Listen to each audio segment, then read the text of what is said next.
Hello, everyone, and welcome back to another solo spooky story. My name's Rob, and today I'll be your host. For those of you that don't know, the solo spooky stories are shorter episodes, generally hosted by myself, where I'll just talk about something that I found particularly interesting, or it just doesn't have enough content for a full episode, but I still want to talk about it. We've also taken in some listener submissions recently, so, they're also a fun one to talk about solo.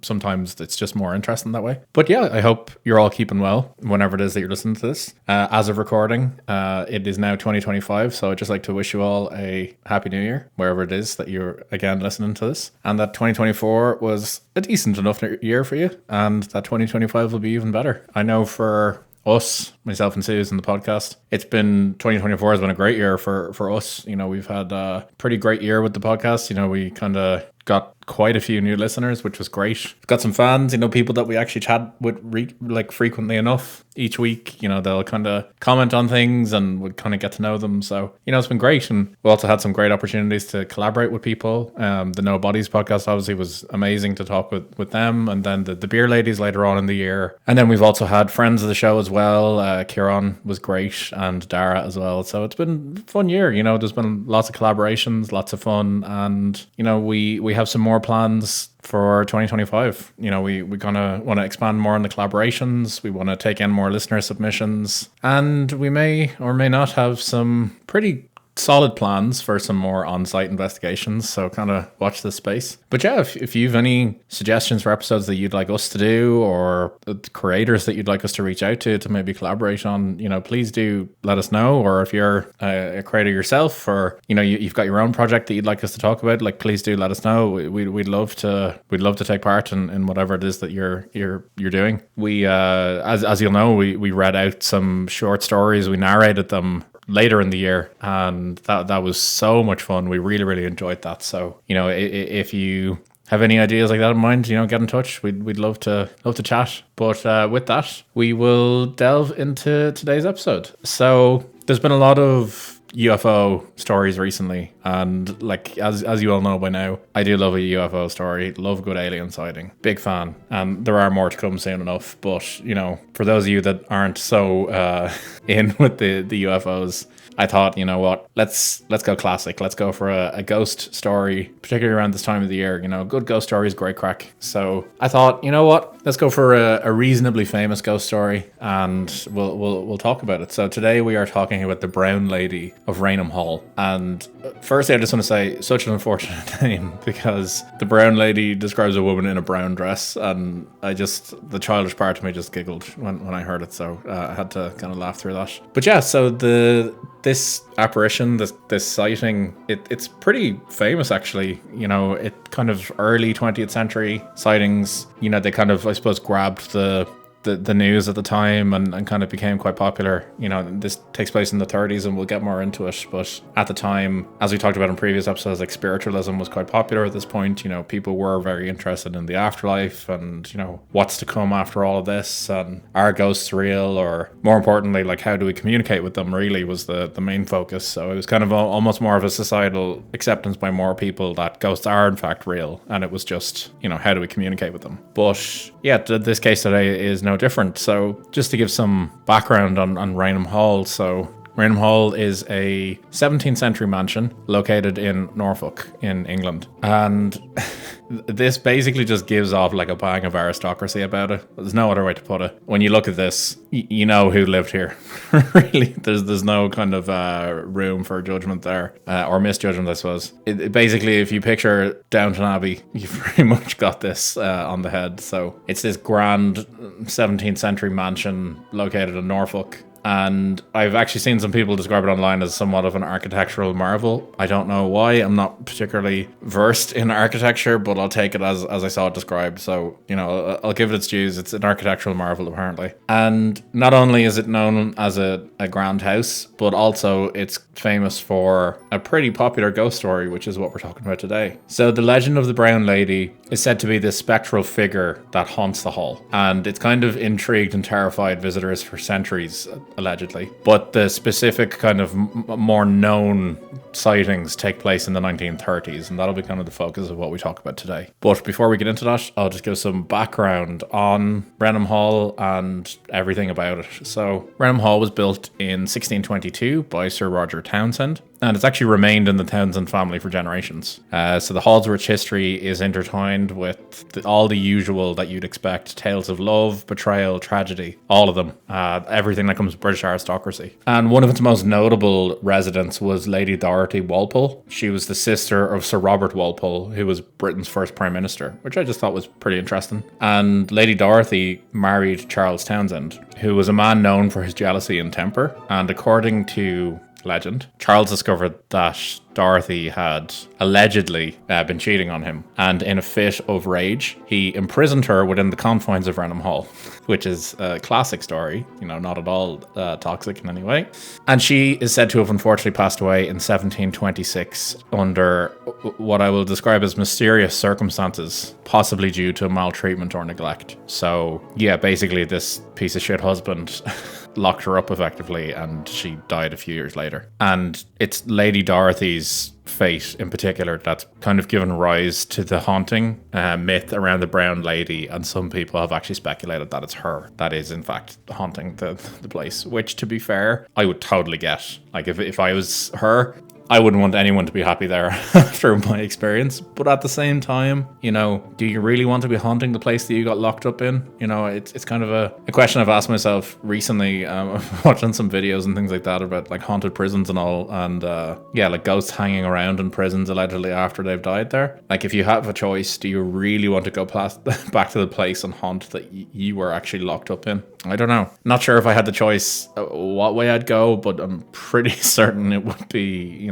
trying to get away from where I was not able to leave, really. But shit luck if you don't have a choice in the matter. So yeah, let's just say that, Lady Dorothy, she drew a shit hand, really, in all of this. So the legend around this ghost is that the Brown Lady is described as a figure dressed in a brown dress. She has empty eye sockets, which is terrifying, and a face that allegedly glows with an eerie light, which, you gotta love it. There's nothing more terrifying, I think, than this ghost with just no eye sockets, just total just blackness, just absence of light, really just adds to it. And I suppose then the glowing face would probably just emphasize the fact that there's no eyes there. So the most famous sighting of her occurred in 1936 when photographers from the Country Life magazine, which again, were really, I can't emphasize enough the aristocracy going on here. So photographers from Country Life magazine, Captain Hubert C. Provand and Indra Shira were taking pictures basically of the grand staircase at Raynham Hall. Yeah. So obviously, with it being a building of the aristocracy, of course it has a grand staircase, and of course people would come and take pictures of it just to really show the poor is what they don't have. So allegedly, as they prepared to take the shot, Shira reported seeing this misty figure descending down the staircase, and in kind of a fit of panic or whatever you want to call it, urged Captain Provand to take a photograph to basically capture whatever it was. And the resulting image shows what can only be described as this translucent spectral figure effectively floating on the stairs. And I will post a picture of this on Instagram so you can see. And look, to be honest, it looks like a spectral figure coming down the stairs. I can't really disagree with the picture. It does in fact look like a ghost is coming down the stairs. Is it a case of double exposure? It could very well be. Most likely is, but it does look quite cool, and I can totally see how this would captivate quite a few people. It is actually just a really interesting picture, and the staircase is grand as well. So they did get the grand staircase in there, so you got to respect that. But so this picture basically kind of exploded afterwards. It became this super famous photo that kind of went around the globe, I suppose, in a sense. People were aware of it, and it kind of really just encouraged quite a few people to flock to the area, hoping to basically find their own ghost. And it really did kind of start this kickstarted the interest in spiritualism again. There was quite a few people that really kind of bought into this. But yeah, so I just wanted to talk about just kind of some earlier sightings as well to just give a little bit of credence to this. So obviously there are other sightings that were kind of reported over the years. So I actually want to talk about some ones that were kind of prior to the Country Life photograph, two of them in particular. So so witnesses have described seeing the brown lady gliding through hallways, but they've also said that they've seen her standing at the foot of the staircase or kneeling by her grave, if it is Lady Dorothy, in the Chapel Royal of St. Peter, which is obviously nearby. And I suppose the whole kind of just eerie atmosphere of Raynham Hall has basically combined with these ghostly encounters to create this kind of reputation as a haunted location. So one of the earliest sightings was in 1835, which obviously is a good bit before the 1930s. And one of the, as I said, the earliest sightings was by a Colonel Loftus, which I have looked into this. I can't tell if this is Loftus from Loftus Hall, which famously had a sighting of the devil. I hope it is. I so badly hope it is. Like, this would just be perfect. One of our earliest episodes, having the devil, and then this man potentially also seeing a ghost. Like, it would be phenomenal. I don't know, though, if he is connected in any way. But he was allegedly staying at Raynham Hall for Christmas in 1835, and he reported seeing a lady in a brown dress in the hallways. When he tried to approach her, she disappeared. And Loftus noted that her face was glowing, but her eyes were empty sockets. So that kind of, I think this might be maybe one of the first reportings of that. So yeah, he kind of like popularized the lore,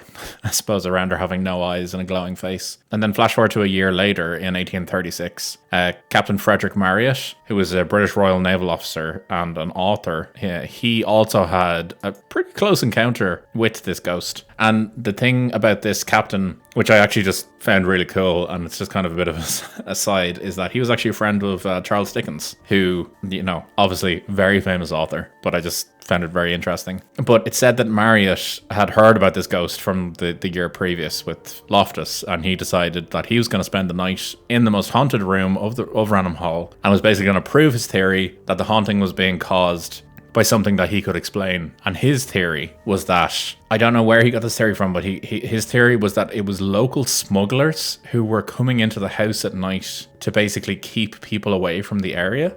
Yeah, I don't know where he got that, but yeah, it interesting one for me. But his daughter, Florence Marriott, a good few years later in 1891, so nearly 60 years later, she wrote about his experiences. And so basically she says that he went into the room in which a portrait of the apparition hung, and basically it's a portrait of Lady Dorothy, and he allegedly slept in the room where she was, where this picture was. And he apparently slept there each night with a loaded revolver under his pillow, which amazingly, only you could do at this time. And he stayed there for 2 days. And after 2 days, he said that he saw nothing. And basically he was planning on the third day being his last day. So on the third night, his last night there, 2 young men who were supposedly nephews of the baron who owned the house at this point, knocked at his door. And he was apparently getting ready to go to bed or whatever. And they asked him to come into their room. They wanted him to look at one of their new guns, which had just arrived from London, which again,